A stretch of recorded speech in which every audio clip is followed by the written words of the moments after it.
we have that Rolf was available to teach us a little bit on the robotics and turbulence measurements.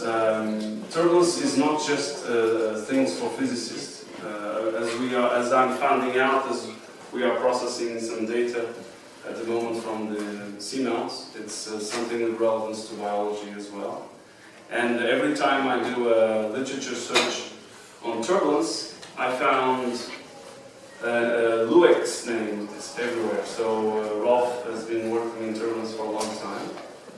And so even the other day I was looking for turbulence in seamounts, and I found a science paper with Rolf as the first author. So Rolf has been in this business for a while, and he has definitely will give us a new perspective on how the ocean turbulence measurements are going to go and evolve in the next few years.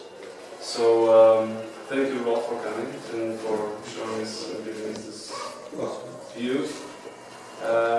What is yours? Thank you. Yeah, thank you, Rui. And thank you for coming. It's a pleasure to be here in Madeira. It's my first trip. Lovely trip so far. Been up in the mountains and walked around a bit. Yesterday we watched the rain come down on the north side. See the different climate zones. It's a lot like the Hawaiian Islands. One side is dry, the other side is tropical wet. Yeah, it's beautiful. Yeah, no snow, no snow. Well, on the big island, yes, you can have snow. On the big island. On the small islands, you can't. The main island is 4,200 meters, I think it is, 4,400 meters high. Yes, and you do have snow up there, even though it's 20 degrees north. It's high enough to have snow. Yeah. But my talk was not really meant to be a science talk. It was meant to be a talk about here's some new technology that you might be able to use to do science. And one of the motivations is to use autonomous or robotic vehicles to make measurements that we traditionally do not make with robots. We do them by hand, people, men and women on board ships, working very hard all day long to make these measurements. And that's fine for some areas, but it would be nice if we could do this more in a more automated fashion. Think of CTD measurements. It used to be done with a ship. You take a ship, you go out there, you buy a very expensive CTD. Nowadays you buy one from Seabird, you have 5,000 meters of cable, a big winch, and you keep lowering the CTD in the ocean, and you bring it back up. On the way up you have some water bottles, you collect some water samples. And then you go to the next station, and you do this over and over again. Now, with the Argo float program, though, we have floats that automatically park themselves 2,000 meters below the surface. Then every 10 days they rise to the surface, make a measurement of conductivity, temperature, and depth. Transmit their data by a satellite link. Tell the satellite where they are from GPS, so they have an average measure of the current for the last 10 days at 2,000 meters depth, and back they go. And this goes on and on and on. And there's 4,000 of these things out there. And nobody is actually working on it. There's no people involved. It's all being done robotically. And it's changed the way we see the ocean, particularly the southern ocean, south of the equator, where the ship traffic is much reduced, and so we knew a lot less about that part of the ocean than we do in the northern part. The same thing can be done not with just measure salinity and temperature in the ocean, but we can do for other things, salt oxygen, perhaps, or turbulence, which is what I want to motivate.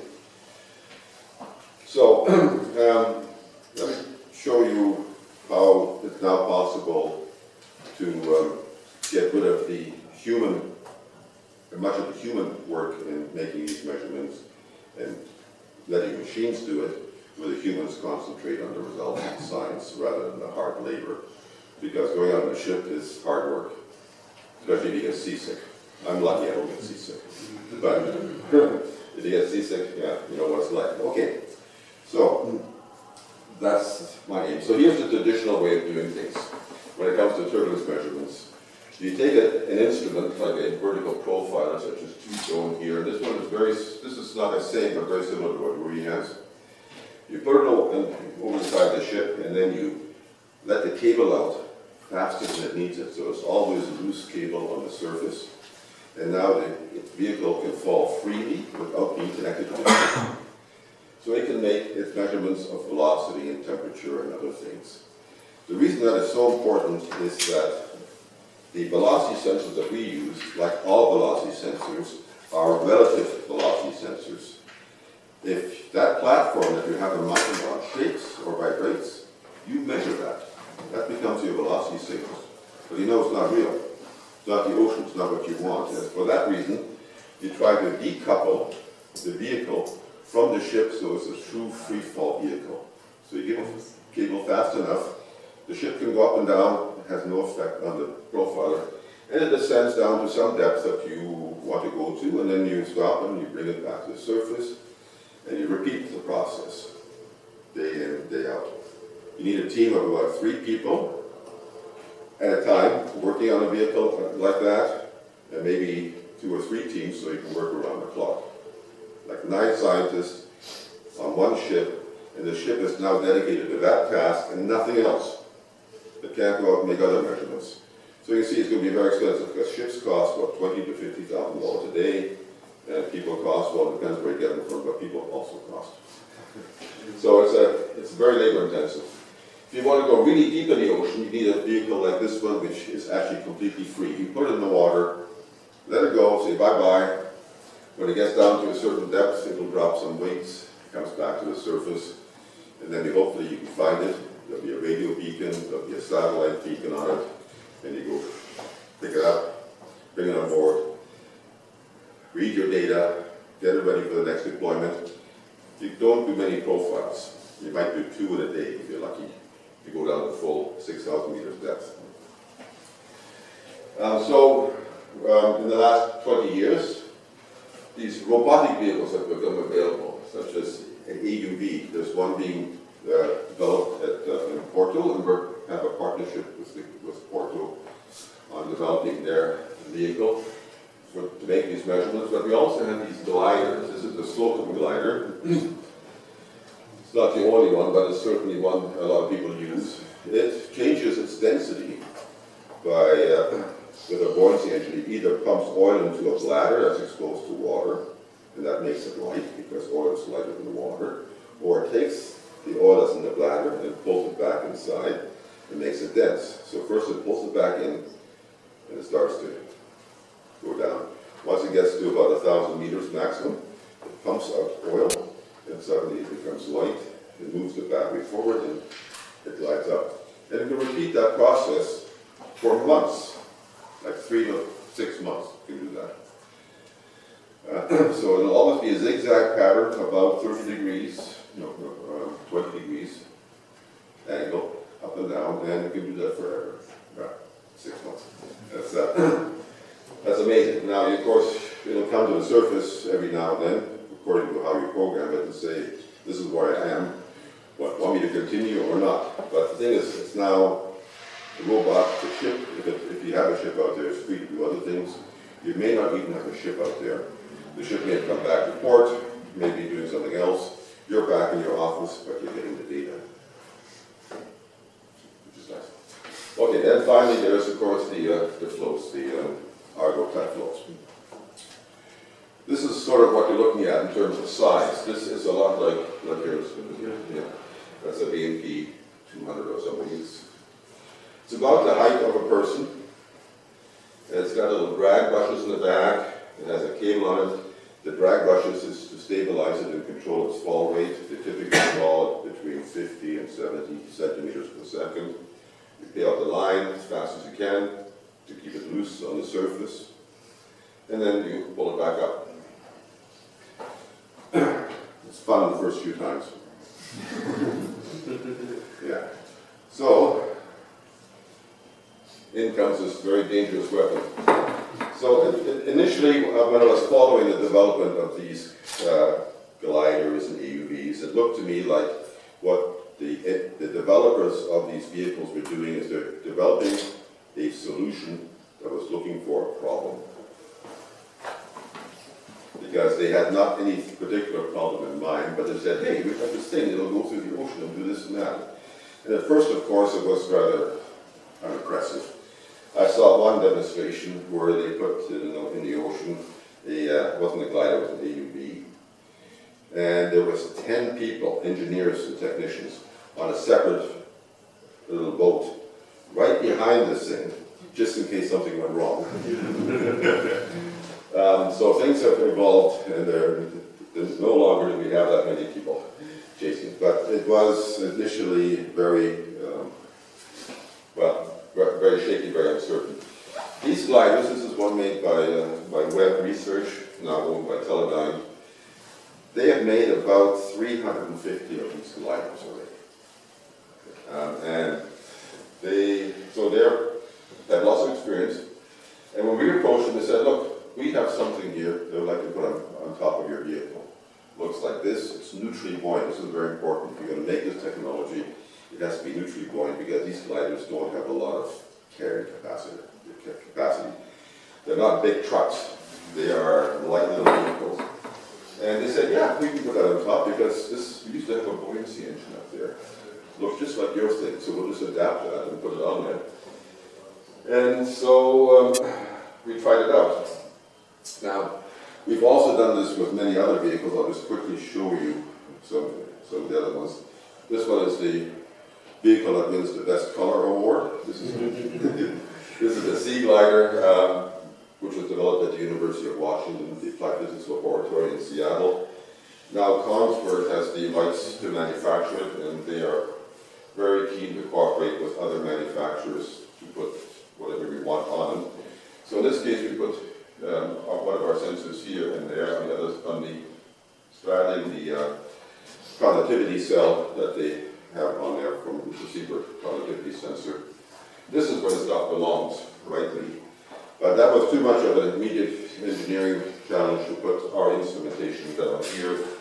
The next version of this will have our stuff down here. And that will come up within another year or so. Again, this is a vehicle that can go for at least 6 months without anybody touching it. Here is a picture of Laptop. You recognize this. This is made in Porto, University of Porto. It's an AUV, it has a propeller in the back, and our system is on top. It hasn't been very well streamlined yet. This is the early stages of development. But we have had successful test runs, at least in the protected harbor of Porto. Tried to get, this is a demonstration in Southampton, taken back early this year in April, where it worked, except then they didn't shut it down properly, we couldn't get the data. But it shows good promise for something that you can use on a time scale of a day or so, because the batteries don't here last forever. It takes a lot of power to run a propeller. But you can make it zigzag back and forth to whatever things that interest you scientifically. And this is a more monstrous version of an AUV. This is the Remus 600. That is about diameter like this, 40 centimeters approximately. Can go down to 600 meters depth, and we made a package just to go right in the very front of this. The whole thing, we re-engineered the whole front end of it with our sensor package. It also has on it ADCP, looking up, and another one down below looking down. This is the Alzheimer Sea Explorer, the French glider. It has similar capabilities to the other gliders, 1,000-meter depth capability and so forth, and we've just finished the first test run engineering the whole new front end with turbulence sensors on it. And we already have a customer in Japan who wants that. So it's interesting, it's the technology in Canada being integrated in France, being sent to Japan. But this is a test run taken a month ago in France. This was taken actually now 2 or 3 years ago. He's actually published this data. This is a float made by Seabird, an Argo-type float. And he wanted something quickly. He said, well, if you want something quickly, you can't put it up in the front here because look, you have the conductivity cell up there, you have an iridium satellite, it's antenna, it's a mess up there. It hasn't been thought of where to put turbulence measurements. So we just said, well, let's strap it on the side. Battery here, our stuff there and give it a try. So for 4 days, this thing went up and down on the cold side, no, excuse me, on the warm side of the Kurashiro at the front. So as the Kurashiro went mostly eastward there, north of Japan, this thing bobbed up and down every hour, up and down. Took these measurements for 4 days, and then the guy recovered it, and he was very happy because nothing broke, everything worked. And he's actually published that in the Journal of Geophysical Research. I can't remember the exact citation, I should put it on the bottom. Okay, so the question then is, so the people who make the gliders don't care about turbulence. Didn't care much about oceanography, they're just engineers. They just want to get something out there that, so they can play with their toys. They did understand from the start, because CTD measurements are so common, that maybe they should make room for conductivity and temperature measurements, so at least you can get the salinity and temperature of the ocean. That much they understood, and nothing else to be cared about. So, those are the constraints, that's the reality. Now the good news is, they have succeeded in making vehicles that are moderately reliable, that you can actually go out and use them with high chance of success on long duration missions. Then the question comes in, okay, so you want to add turbulence sensors to it. What are the characteristics of this vehicle? Does it vibrate badly? Does it have other funny behaviors that make it impossible to measure turbulence, particularly the velocity of turbulence from these gliders? And the thing is, because they didn't care about what science you want to do with your vehicle, they had no idea. You go to the manufacturer and say, well, how much does your vehicle shake? They say, well, we don't know. We don't really care. And we never measured it, so they don't know. And so in most cases, you have to say, all right, let's put our package on, and we'll find out how badly it shakes, and maybe it'll be okay, maybe it won't. And the opposite is also true, is if you add something like you've seen our little package to it, will that glider or that vehicle still be able to perform, or will it just not be able to function? And it looks like we've had success with all except one possible vehicle, this sea spray glider, which was developed jointly by Woods Hole and Scripps Institute of Oceanography. It's commercially available by a company called Bluefin in Boston, but I don't think they've ever sold one. That glider does its flight control by moving the battery left and right. So it moves its center of buoyancy, of gravity rather left and right. And it looks like it might be unstable with our package on top of it. However, the people who did this testing weren't really the best people for the job. And so they never got it to work in the fly in the ocean.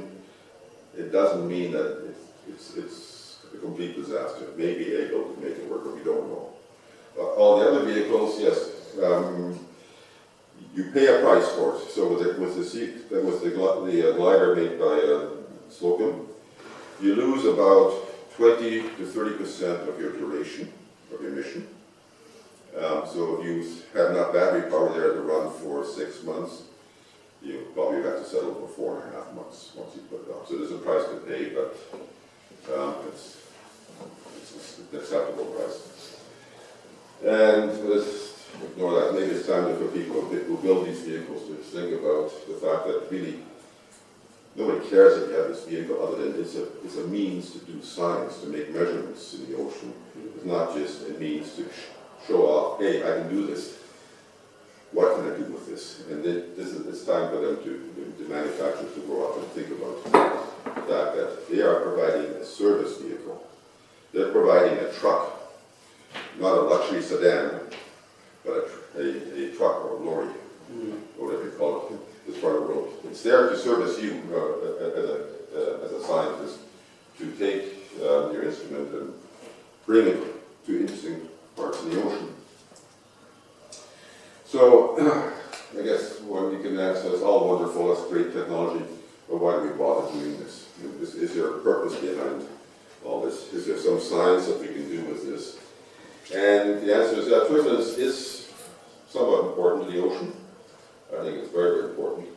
because it's what homogenizes a fluid. And the key parameter of turbulence that we'd like to measure is what's called the rate of dissipation of kinetic energy, epsilon. The Greek letter epsilon is usually used for it, because it is needed to understand what is the role of the ocean in moderating climate change. It's also what you'd like to know if you're looking at processes such as phytoplankton growth, how much of the nitrogen and other nutrients that are needed for phytoplankton growth are being brought towards the euphotic zone by turbulence. Or if you have a pollution spill, you want to know how quickly it's going to disperse and become negligible. Again, turbulence plays a role in that.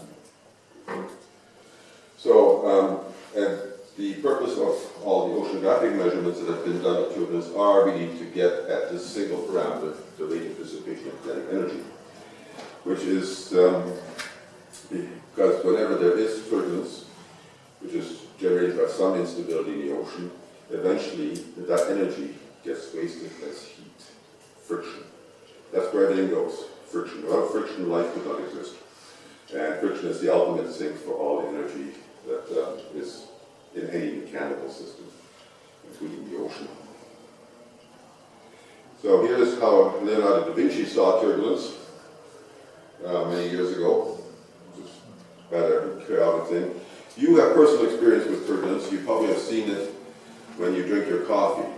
So you take your coffee, you fill up your cup, maybe it's a glass cup, it's even nicer, and you got coffee and you say, well, I'd like to have some cream in there. So you put a little bit of cream into it, and you see the thing goes, that's towards the bottom, it's a little bit of shaking going on, but you can say, coffee, cream. And you wouldn't drink that. Then you grab a spoon. I don't grab a spoon anymore, but you might grab a spoon and go stir. Next time you do this, take your spoon and just go just a little bit. Just stir one little bit of spoon out. I just blow on my coffee now. Start a little bit of horizontal motion on top by blowing on it like the wind does on the ocean. And suddenly you have some upwelling. And you can watch the cream coming up. And then that becomes unstable. And before you lose long, you have something that looks a bit like that. But that's not mixing, that's the stirring part of mixing. That is, of course, an important stage in the mixing process. But the goal of mixing is to make everything eventually homogeneous. So you can no longer say coffee, cream, no, it's just one blended amount. That's when you have completed the mixing process. And it costs you energy to do that. You had to put in that spoon and make it move, that costs energy. And that energy eventually got wasted as heat. But some of it went into changing the density distribution because the cream was denser than the coffee. Some of it went into potential energy, but almost all of it got wasted as heat. And that's exactly what goes on in the ocean, except on a much slower time scale. And much of it is driven by internal waves. So it have time scales of the internal waves, but it's there in the ocean. And why is it so important? Well, this is what happens with the ocean. On average, the ocean gets heated on the equator. You know that, that's where you live, closer to the equator than I do. On the poles, it gets cooled on average. And obviously because of the way the sun angles and so forth. Now, if we didn't have a way of getting heat from the equator to the poles would freeze up until the ice is 1,000 meters thick, right to the bottom. And here, the water will just evaporate off. We have to have some way of exchanging heat. Bringing the heat that's being accumulated at the equator to the poles, and bringing some of the cool water that's up here to the equator. And that is and what we know now is that about half of that transport of heat from the equator to the poles takes place in the ocean, and the other half takes place in the atmosphere. And it's not as simple, well, let's just have a stream coming up and going there and then coming down. That's physically impossible on a rotating Earth. It has to be done through a cascade of processes. But we must have a transport of heat from here to the poles. Otherwise, life would be impossible on the Earth. And not only do we have to move this warm water up here, it has to mix, just like your cream and coffee had to mix. So that now it's been changed, so now you've actually liberated some of that heat and given it to the local water. making it warmer. And that local water, which is now warm, but still colder than the equator water, somehow finds its way back to the equator. So when the water comes back, it's cooled, ready to take up more heat from the sun, ready to start its trip back up north. Except it's not a simple circulation. That's just the way the Earth is, because it's a rotating planet and geostrophy is king. But here's one stage of the process. There's many stages. This is one that we frequently see. Florida current separates from the coast near Cape Hatteras, the Gulf Stream, and it is unstable like all flows. It's a little bit unstable, it makes meanders. And this one's really dramatic because you can see some cold water, green, on the warm side, so gaseous sea side. You can see some warm water pools on the cold side. So these are warm turbulence, cold turbulence. Another one here looks like the Gulf Stream had just created this one. It looked like the Gulf Stream went like this, and has now decided to stop going that way. It's pinched off and left this pool of cold water that's ready to spin around inside this gaseous sea. Well, that's part of the heat transport process. We now take cold water from the Labrador seawater and move it into this gaseous sea, where it's going to spin around, and eventually it's going to lose it's going to gain the heat from the surrounding water and cool this water, and this will warm that water. And eventually this one might actually come to Madeira. Now they won't live that long, they actually travel this way. But that's just one of the processes. That's still not turbulence. That's still basically a two-dimensional process. But it's part of the cascade of motions that are required in order to move heat from down the equator towards the poles. So, that's one motivation. So what do we do? What do we do with our instruments? Well, we have what we call the shear probe, and it's designed to measure the fluctuations of velocity or fluctuations of current, but not current in the sense that you normally think of it. These little eddies and whirls and twirls, when you saw the turbulence, those are little vortices. That's what we try to measure. So we try to measure them down to literally scales of this. So if there's an eddy that's this size, our sensor can detect it, because when they get down to this size, there used to be, we saw them 200-kilometer eddies, which was the Wampa rings. It's not turbulence yet, but eventually it gets to sizes of a few meters, these eddies. Then they become three-dimensional. Then they break up even more, and eventually friction can act on these little eddies and slow them down and take away their energy. And it takes place on scales such as this. So we need a sensor that we measure that, and we have two sensors to do that. And we usually measure, well, depends on how you're orientated. If we do it on a glider, we would have one that measures the vertical fluctuations, or nearly vertical, another one that measures the lateral fluctuations. And we actually don't care about the fluctuations so much as the gradient of the fluctuations, so we can measure the gradients. If there really is turbulence, and there's a background temperature structure, it'll also create a temperature field on very small scales that we detect with thermistors.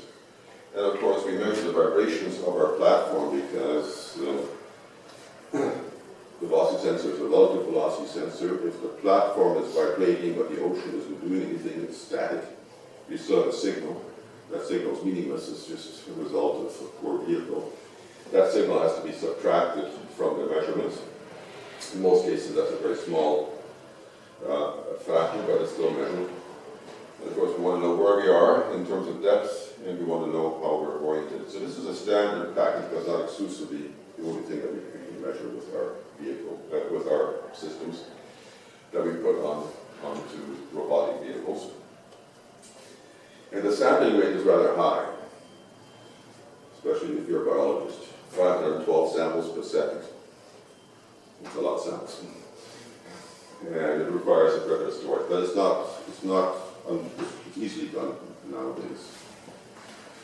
The sensor is the shear probe. Ruby has one. You can go down and see it. It's the actual dimension of what we use of the tip. So it's about just a centimeter long. The sensing part is up to about here, and its width is just over, a little over 5 centimeters wide. So it's a small sensor, and back here, this is how it works. It's a piece of ceramic beam. So a piece of ceramic is what's used in loudspeakers and hydrophones. It's also used in your lighter for your barbecue. If you have a sophisticated lighter, this is not one of those, but some of these lighters, they actually have a little piece of ceramic. You bend it and it makes a spark. What is 2 layers of it held together. If you bend that layer, those 2 layers, they will produce an electric charge, either a positive charge or a negative charge. You absorb electrons or electrons. And they are extraordinarily sensitive. It takes very, very little bending to produce a sizable electric charge. In the old days, phonograph cartridges, recorded music, used to have those in them. Then they might become the cartridges, things that are better, but that's what we used to have. Okay, so the idea is that you profile through the water with some steady speed, you move. If there's turbulence, that means a cross-stream velocity fluctuation, then there will be an angle of attack on this probe, angle of attack alpha, which will give you a higher pressure on one side and lower pressure on the other side. And that will cause a minute bending of that beam, which we detect with our electronics, and that's our signal. And it turns out that the electric charge produced is proportional to the square of the speed, sine of twice the angle, density of the water, of course, and some factor S, which is the sensitivity. That depends on the mechanical characteristics of the piece of ceramic, depends on the size and geometry of the nose. It's a calibration constant, and you just, through trigonometry, break it up. You find that it's proportional to the cross-stream speed. And the probe becomes more sensitive the faster you move. So the faster you profile through the water, the more sensitive it becomes. And this is what allows us to detect these minute fluctuations in velocity or current in the ocean that are associated with the turbulence. And it's also the reason why you want to profile smoothly through the water. That's why we said that we use it from a conventional ship like Rui with his instrument. Always have enough slack there so that the vehicle falls smoothly on its own without any interference in the ship. That's because we want to have U a constant as much as possible here, because it is also a factor. And that's how it's done. And then the rest is just mathematics. You can get the shear by measuring the rate of change of velocity. That's what we actually measure, the rate of change of velocity. And if you know how fast you're profiling, you can turn that into a shear.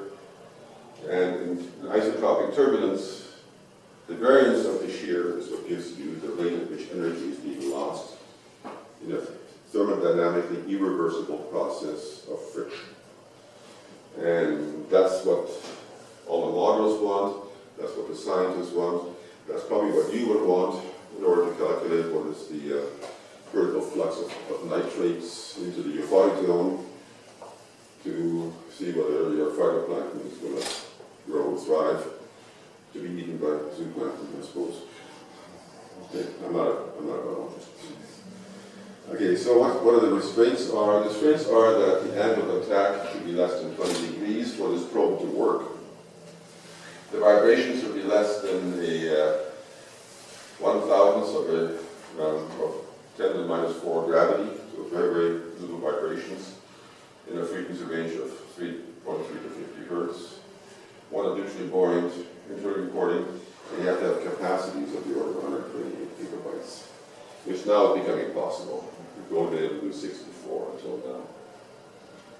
And then to see whether the vehicle will still behave like a vehicle if you make your measurements, and to see whether the measurements are any good. So that was the very first try. It was done here in Ashamet Pond. This was in 2000 and, what was it, the year wrong? 2008? It was May 1st.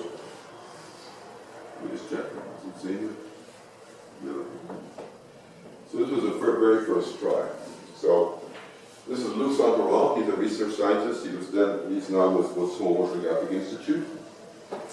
He's very well funded by lots of science funding organizations in the United States, including the US Navy, that said, hey, why don't you do this? Get a glider, get those guys in Canada to put a package together and see whether you can use it to do these turbulence measurements. And here's $300,000 for your trouble to get started. And so he called us up, he called up the web research, said, hey, I've got the money, can you guys do it? And yeah, we said yes. I had no idea whether it was going to work or not. Well, we always say yes. After a few rough starts, the manufacturer finally understood what was required, worked very closely with us, came up with this beautiful design. And here it's about to be tested in this pond on Cape Cod. This pond is about 2.5 kilometers, 2 kilometers long at most, kilometer wide, 20 meters deep.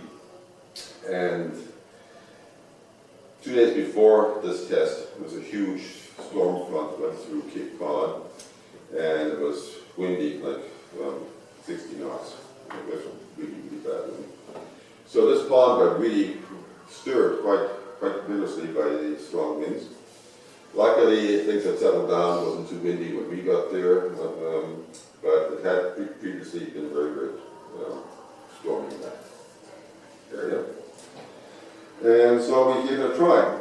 And the problems that we're going to have, if we are going to have problems, is the fins in the back. The fins always going back and forth, making little adjustments under the control of the controller here. So that's a possible source. There's a battery. The battery is located on here. They will move the battery forward or back in order to get the angle of the glide right. If it rolls badly, they'll move the battery left or right, but mostly it's forward and aft. It's told them to not do that. Bring it to one position and then leave it there for that glide, and then move it for the next one, but leave it there once you move it. The wingtips, it has wings. The wingtips will have vortices come off them. And finally, there's the big buoyancy pump up here. This is a very powerful pump that moves oil into a bladder. It's located inside here. And if that's funny, that's going to shake the whole vehicle up. So those are the four sources of noise. And here are the spectra of the noise. So what the spectra shows us is the distribution of the signal strength, or in this case vibration, as a function of frequency up to about 100 hertz. And this is for the vibrations in the x direction, and is plotted according to the scale here.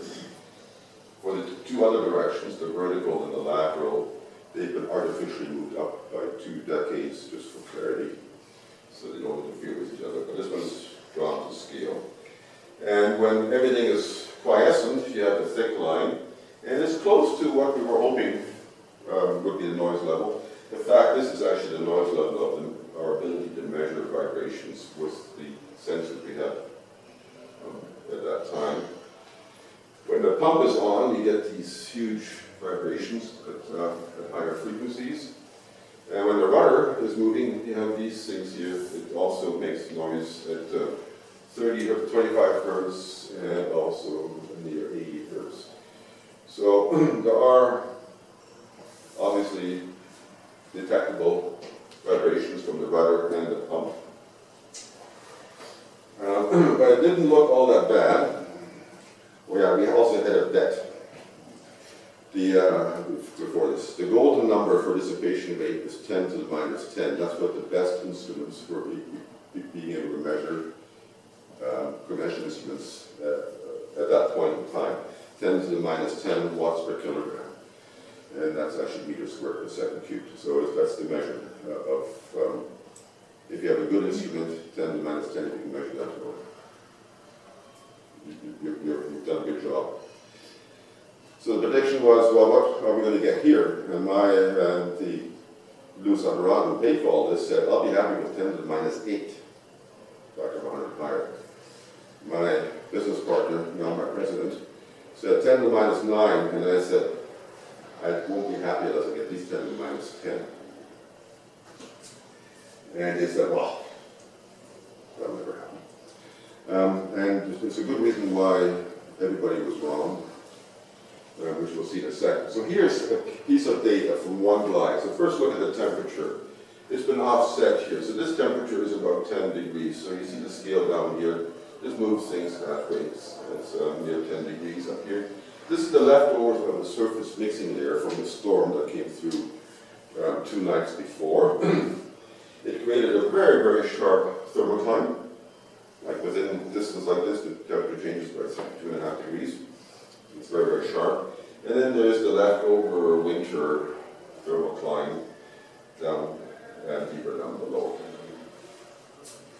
So that's the picture in terms of temperature. This is the along path gradient of temperature made smaller by a factor of 10 because it's so large. And of course, everything goes nuts when you get into the interface here. These are the two velocity signals, but they're actually plotted as shear. So it's the shear from one sensor along the path, and it's the shear from the other sensor along the path here.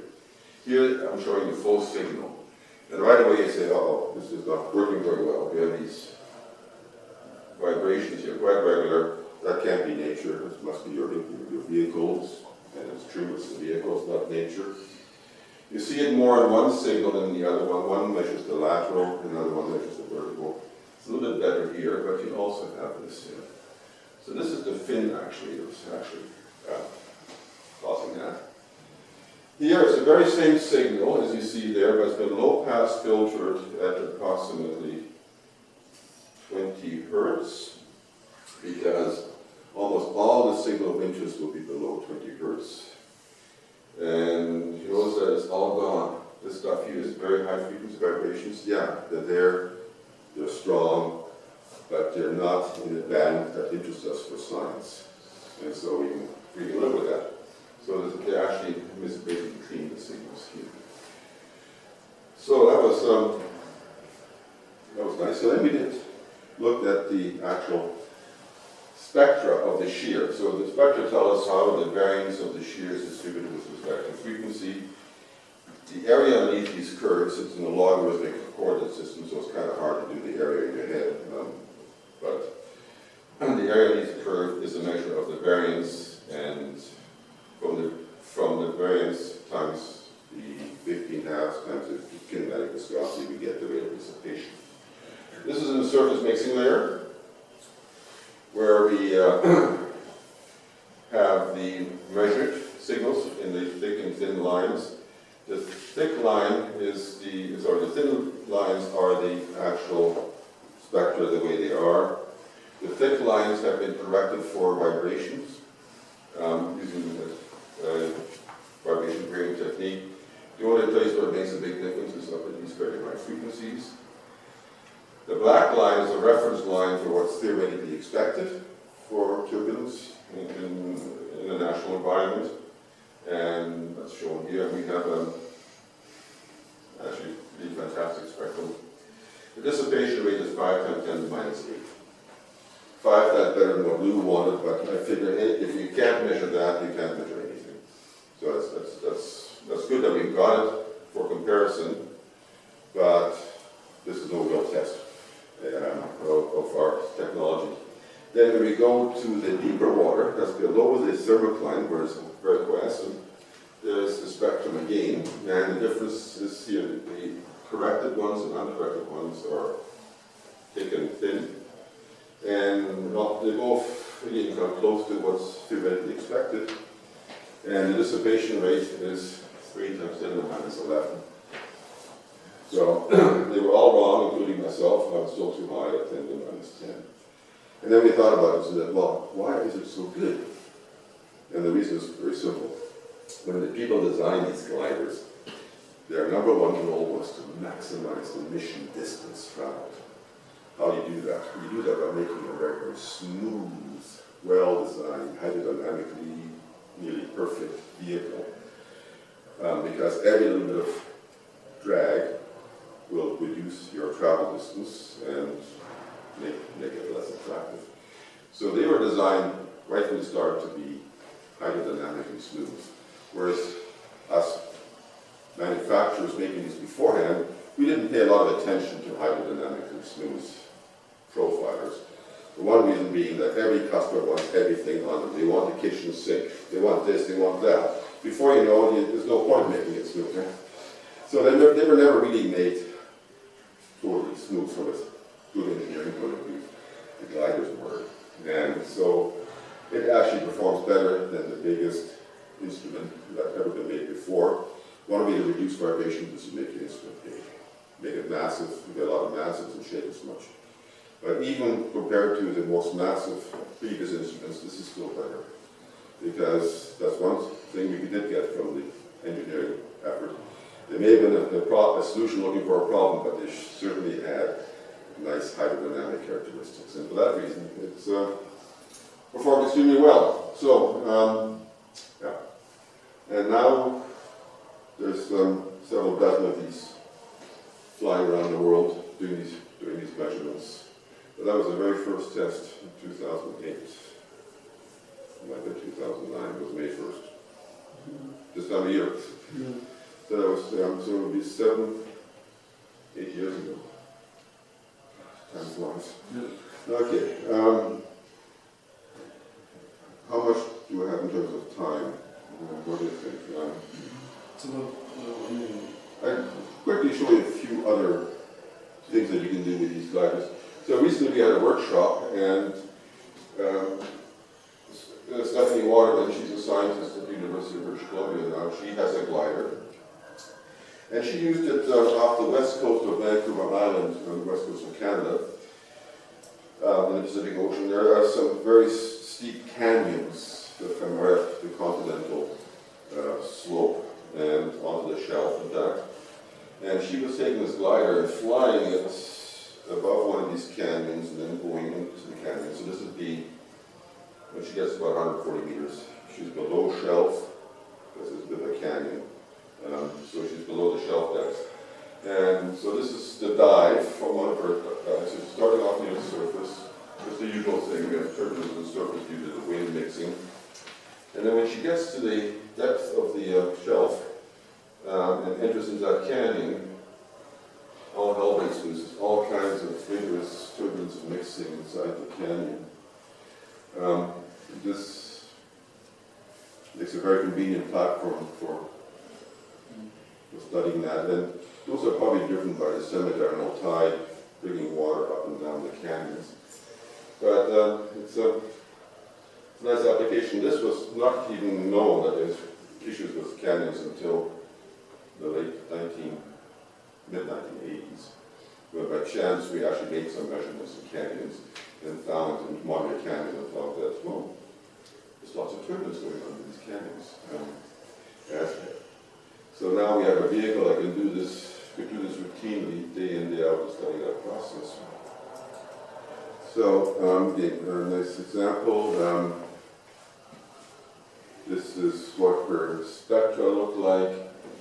This is the spectrum, this is the theoretical expectation, and it's worked very well. What else is it? Oh, so one of the things about this turbulence in the ocean and mixing is that it has a wide dynamic range. So this rate of dissipation of kinetic energy, which is being plotted here, this is from her dive. Notice the range. You're coming numbers as large as 10 to the minus 5, which is a very large number. 10 to the minus 7 is what you might see in the surface mixing layer here in the open ocean when the wind is blowing 10 to 20 knots. Been blowing for a few hours. You know, the water gets stirred up and it gets turbulent. You might see numbers in this range. But once you're in a canyon, you can see much more intense turbulence. And in other parts of the ocean, nothing's going on. They need down to 10 to the minus 11-ish. And that's a range of 1,000,000 to 1. So there is a large dynamic range in the intensity of turbulence. This is one of the reasons why we need to have robotic measurements, because when you have something that varies over such a range, and you want to get good statistics on it, it varies by range of 1,000,000 to 1, you need lots and lots of measurements. More than you could possibly ask a human being to provide you with to get reliable statistics. And yeah, the rest would be not many physicists here. We'll stop here. The other region where this has been used, to great advantage, is in the outflow of Norwegian seawater into the North Atlantic. So all the deep water, all the water below 2,000 meters depth in the Atlantic, except for the very, very bottom layer in some parts of the Atlantic, which is Antarctic water, came from the Norwegian Sea, north of Iceland. And it gets reduced there in the winter by intense cooling. The reason is, of course, it can be cooled so intensely is because it has a lot of salt in it due to the Mediterranean. That water goes right by your doorstep here, heads north, eventually comes towards the surface near Iceland, making the North Atlantic unusually salty compared to all the other oceans. That water eventually goes into the Arctic basin. A lot of it circulates around the Norwegian Sea, and during wintertime it gets intensely cooled and forms a cold bottom layer that then overflows the sill between Iceland and Greenland and between Iceland and the Faroe Islands and flows as a big waterfall into the North Atlantic and heads south along the North American continental slope to fill the entire Atlantic basin, to start through all the way through to the Indian Ocean and then into the Pacific Ocean, ultimately to come back. The big so-called conveyor belt. Of course, there's no conveyor belt, but it's a nice acronym. Anyway, so this is one of the choke points. It's the Faroe Straits, and Elka Fair did a wonderful job of running a glider up and down through that interface to study the mixing processes there. You have something very similar happening right here at the outlet of Gibraltar Street. You have to be in a very intense bottom. This feet were touched. But I think that's probably too much to look at. Let me just slide ahead. Well, yeah. Here's a failure. This is with our laptop. This is our friends in Porto. They have this wonderful glider. We put the package on and it took some data and it sent us this. Look at this. Holy mackerel. Remember, a shear before, this is the actual shear book signal, a shear of 1 would have been a big number.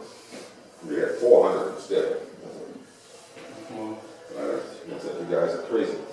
And it turns out that they have what they know is what they call a media sensor. They have something with 2 electrodes. I'll get to see this in a couple of weeks when I go to Porto. It puts an electric pulse into the water to see if it's in the water. That's part of the control algorithm. The glider sends out these pulses of electricity, and if the current flows, it says, well, it must be in water, and so I'll behave this way. If no current flows, it says it must be in the air, and I won't do what I'm supposed to do. And I said, let's do that. Okay. And they said, don't do it. And that solved the problem. So they got one nice little run in Porto Bay, where they started off at the surface, and then took a dive down to the huge depth of 2.2 meters. Did a straight run. Did a course correction or course change, I think it just went back, and then came back to the surface. Here's the red is the negative pitch, nose up, and then it's nose down, it's running, and then eventually it comes back to the surface. The blue is the roll, that's how much is going left and right, and vibrations. Yeah, when it's bobbing at the surface, not much. Propeller comes on, and then the propeller is on, and it's fairly noisy, but not a disaster. And there's the temperature measured along that path. And you can see a lot of detail in the temperature, even though it's only 2 meters below the surface. It was windy, and yes, there's temperature fluctuations just due to some evaporation from the little bit of wind that they have. And there's the turbulence, but yeah, that's a lot to absorb. Let's just skip by that. This here is worth noting. Propeller vibrates at 15 hertz, 45 hertz. So I told them, RPM 900, you have 3 blades. They said, yeah, because it's 15, that's 900 RPM. And you have a harmonic that's 3 times higher, so it must have 3 blades on the propeller. Turns out that that's too bad, but it's unavoidable with an AUV, but it can be corrected.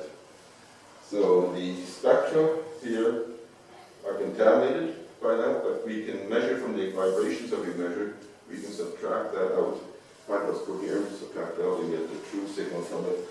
And it still worked. And that was when it was going a meter per second. When they were going 1.5 meters per second, I didn't like the data, I don't know what it would be. So the purple area is where there's useful data, the rest of it's just bobbing at the surface. And that's it. Thank you very much. Thank you. There's lots of you.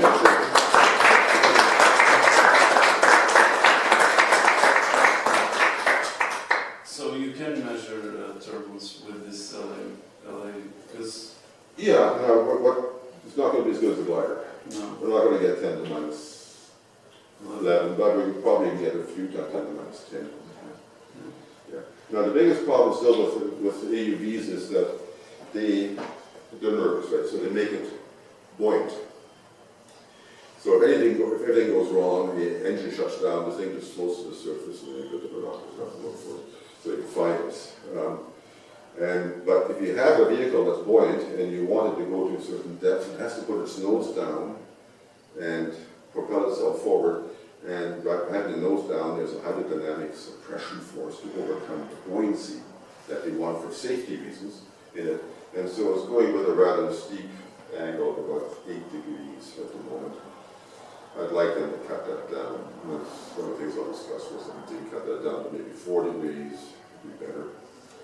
But that's just the way AUVs are. They have to have the nose down in order to go level.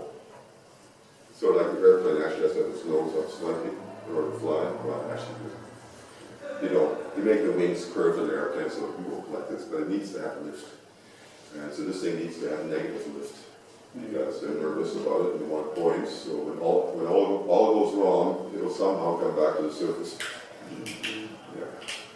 Well, a question that I had for you a little bit on the side of this is, Europe now is very much into pushing scientists to work with enterprises to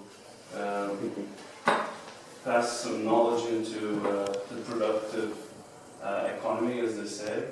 That's me now. Yeah, that's right. I mean, do you find this reasonable to fund more the applied science? I mean, than to underfund the fundamental science? Yeah. Sort of thing. Is this happening in Canada too, or? Yes, there's a lot of that happening, and more so than in the United States. Yet these politicians get this in their head is that somehow they think that just funding pure science for the sake of discovery is somehow a waste of money.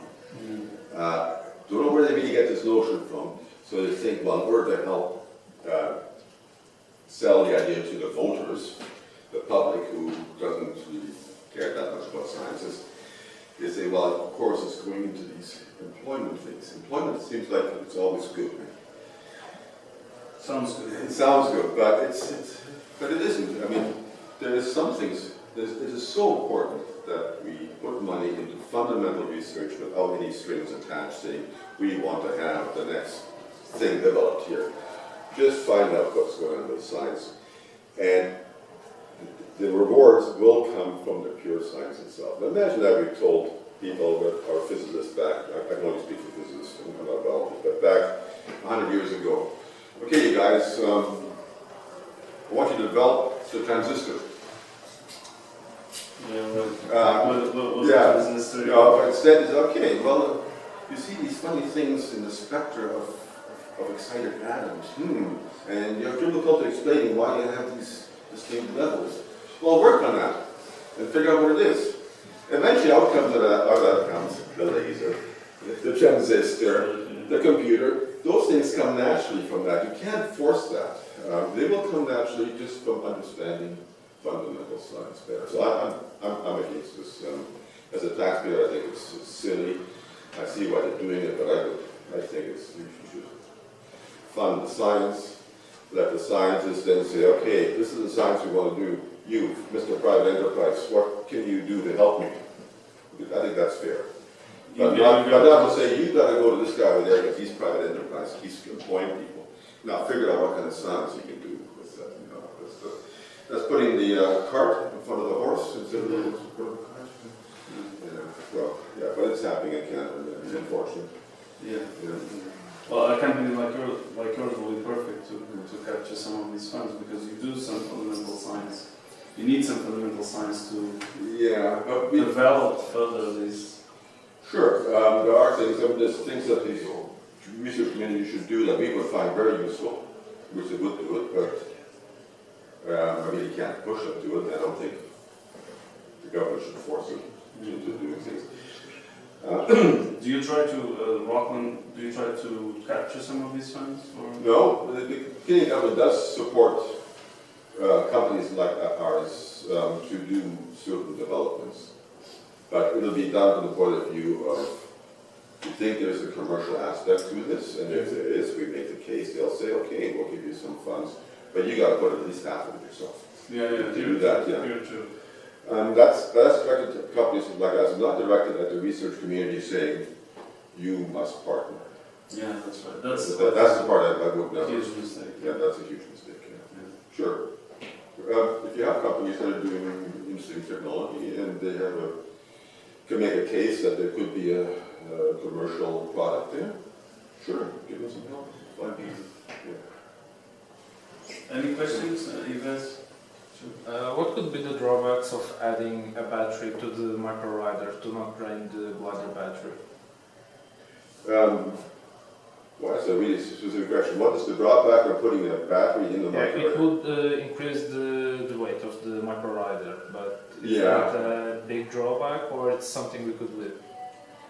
Well, you could do it. I mean, it's going to move up to the weight. We're relying on the battery in the main vehicle. With the micro-rider, it's always, the vehicle is supposed to be the source of energy for it. But why would you want to do it? There's not much more battery to get in there. It's a pretty small space.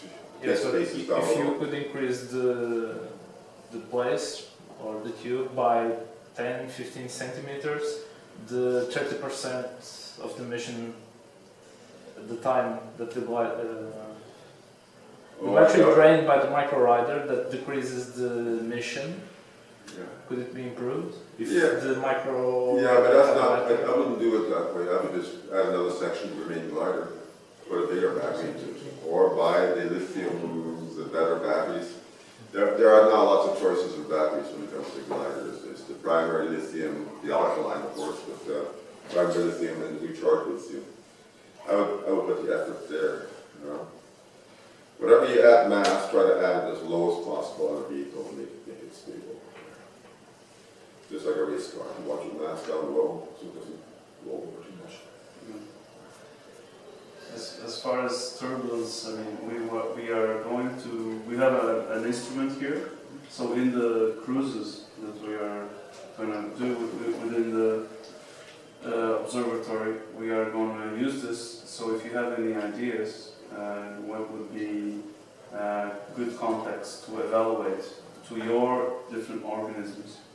What would this level of detail would be interesting measuring? Then would be something that we could discuss. But for instance, in seamounts, we are finding out that there is this intense turbulence, there is intense nutrients available, and therefore there is intense growth. This is just an example. I don't know, in terms of fronts, do you have any suggestion for us in where to look for some of this intense activity? Shelf edge, maybe? We also have a little strait, which goes from 80 meters all the way down to 1,000 meters in a matter of 100 meters width, so it's a huge, drop. They have much of a tidal flow through it? Yeah, no, it's a semi-diurnal 2 meter. You probably have a lot of semi-diurnal intertide generation going on here. And I think the coast? In this area, because all you see mountains and islands here. Could be a source for a lot of the turbulence and mixing, and hence the nutrification. And first with a fisherman, what's a good fishing? Yeah. It's likely you have some really good biology and physics going on in this street. Is it, so you measure turbulence from very small scales to very, very large scales? Like, Well, is there like a particular scale that's more biologically helpful to us? It's more biologically meaningful? okay, so what we measure is the smallest scale of what's called a dissipation range. And that'll be from something of an order of a meter down to the millimeters. Now the consequences of the turbulence will be also at much larger scales, and that's where you as biologists would be interested in it, is in the eddies that get formed and the flux of nutrients that can come from that. Yeah, those we don't measure directly, but we measure one of the parameters that is also, the dissipation rate is also equal to the production rate from these larger scales. And those are the ones that you want, because you want the fluxes, you want to know how many micromoles of whatever it is per cubic meter is, sorry, per square meter is going up into the euphoric zone. Those you can estimate from this dissipation number. That's why it's so important. But yes, you are interested in the larger scales of it. The dissipation rate scale doesn't really interest you until it comes to questions such as feeding and predator-prey interaction, and it might become important. But it's just a matter of bringing up the nutrients that you need for life. Yeah, it's the larger scales. But Like Phil was suggesting, you can use this to detect where the fronts are, right? yeah, you can. You can use a CTD, which is easy. But But I mean, down in South America, they have the geophysics community, which are big plankton guys, and the movement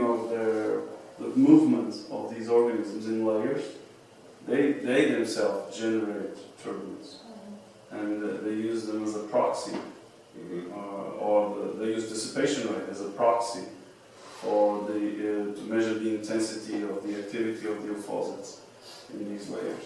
And of course they migrate, right? They have this daily migration, so they use a micro-profile to look at where they are and what the intensity of their activity is. Because these scales work at the organism size, right? So these are physics at the size of the organism. I mean, one thing that I'm thinking of, it's, for instance, a schoolfish. What they do when they're schooling, perhaps is creating some sort of turbulence to trap their zooplankton. So an interesting aspect which would be measuring if we could turbulence inside a school and it's a see. school of tunas that will probably create a lot of turbulence, right? Yes. And I think you will find that turbulence has characteristics very different from what I've been showing you. Yeah. Because the stuff that I've been talking about, the energy source is at very large scales, it's in multi-meter scales. Whereas if it comes from fins, especially on fish, fins are vertical, right? So it's stirring the water, so they move the fin back and forth, so the water is being stirred horizontally, not vertically. So I think you'll see some very significant differences in the spectrum that could be useful for identifying it. or at least you will capture some. Well, yeah, you'll see that the signal will definitely be there. When I actually used the Dolphin submarine, which is a big submarine one time, we noticed that we were seeing pulses in our, like I showed you some pulses there, I said these are bad. Well, we saw those too in our data, and I said, that's crazy, why are we seeing these pulses every now and then? So I went out to the sonar operator on the submarine, this is a big manned submarine, it's 50 meters long, and I said, to the operator, I said, are there any dolphins near us? And he said, that is careful now, because there's dolphins, because I haven't been able to hear a sing now for the last half hour. We got nothing but dolphins around us. Yeah. Now, they, of course, their fins, they're horizontal, right? So it's a little different again. You might be able to tell the difference between a dolphin and a fish. From them as well, yeah. What about these measurements and instruments measure in a synaptic way, so at one point or long a distance? What about the fixed point measurements during, let's say, a week, a month, or a year. Would it be possible? Would it be maybe interesting? It's certainly possible. Would be interesting, almost for certain as well. It hasn't been done very much. Okay, you can do what we call a mooring. What you are relying on is having some kind of current effect and pass through. So we've done this in tidal channels, and nobody's only one person over there has done this in the open ocean. But basically, you make a cigar-shaped mooring, so like one of the better lean vehicles, but now you make it horizontal. You make it have a fair bit of flotation, anchor aligned, as usual, like any mooring operation. And then you put it on a swivel so it can turn into the current, because you need an oncoming flow. And then you use a horizontal axis through the mid-body so that it can keep itself level. So when the line gets pushed back because of a strong current, the line will go like this. It'll remain horizontal rather than doing this. Yeah, and you can, and we've collected data for up to 2 weeks in tidal channels where the flows are very, very strong. You can easily do this for a couple of months with current technology, any place in the ocean you want to. Don't do it wherever there's a lot of fishing activity, because the fishermen are going to pick it up. What kind of flow or What do you need? Yeah, that's the main question. What do you need? You'd like to have at least, I've gotten good data down to 10 centimeters per second, but I'd be much more comfortable with 15 to 20 centimeters per second. So if you can sustain that much current, you'll get good measurements. Or is that too high? I was thinking about this internal wave thing. Yeah. Well, this has been sort of done with the wirewalk and down in scripts, where where Pineda saw those internal waves, propagation and the transport of larvae associated with it. They used this wirewalk around the same site. It's not a fixed moored point, but it's a drifting thing. But it does vertical profiles every X amount of. It's a mechanical trigger, right? Yeah, it's driven by the wave activity. Yeah. Causes this thing to ratchet its way down, and then when it gets to the bottom, it lets loose, and it just glides up the wire. Now, they can be used with fixed anchors as well. Oh, they do? Okay. Yeah, they can be, but most these things that float, Yeah. And that's one of the things that I would like to eventually get to understand, this kind of coastal activities here. And you can, Because this, in our case, might lead to some injection of nutrients from deeper layers into the upper layers and enhance phytoplankton. Yeah, it's perfectly induced. Yeah. Well, one of the problems with a single mooring is that you're often blind as to what's going on, what the vertical structure is. Yeah. So a good design would be to make sure you have at least a CT below and a CT above, just to have a background density gradient and buoyancy frequency. Yeah. Because things change most rapidly in the vertical. Sure. But if you have a mooring, you're restricting yourself to a horizontal picture only, unless you make sure you have a sensor below and above. Yeah. But with the wirewalk, it's a profile. So Yeah. Wirewalker doesn't have that issue. It's interesting. One of the reasons for making the wirewalker float is so that the relative horizontal curves are small. So as the same rises, it really is making a profile vertically. You have it moored, and now you have a strong horizontal current, and the thing is rising up. Well, what is the angle of the velocity? It's actually pretty substantial, and you're going sideways to it. The measurements may not be good. Sure. Yeah, but if you let it float, it's moving with the current. The relative velocity is going to be very small, a few centimeters per second. Right. Yeah. Any more questions? Well, thank you. Thank you all for coming. Yeah.